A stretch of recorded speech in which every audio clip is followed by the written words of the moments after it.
روز حساب نہ تو کسی کی کوئی رشتہ داری، نہ کوئی دوستی، نہ حسب نسب، اعمال کی بنیاد پر فیصلہ ہوگا۔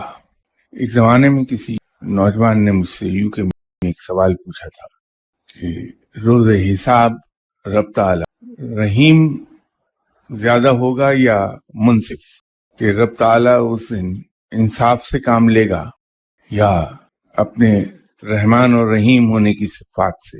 روز محشر جب حساب کتاب ہو رہا ہوگا تو رب تعالی اس دن انصاف کی کرسی پر بیٹھا ہوگا اور ہر شخص کو اس کے نامہ اعمال کے مطابق سزا و جزا سنا دے گا۔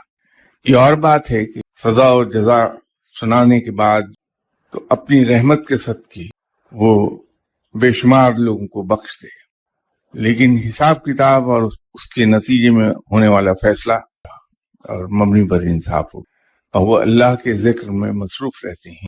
اس کے اثرات خود ہماری ذات پر بھی پڑتے ہیں کہ ہم اور اللہ کے ذکر میں مبتلا رہنے لگتے ہیں، خود آخرت کے فکر میں مبتلا ہو جاتے ہیں۔ اس لیے ایسے لوگوں کی دوستی بھر طور فائدہ مند ہوتی ہے آخرت کے لیے۔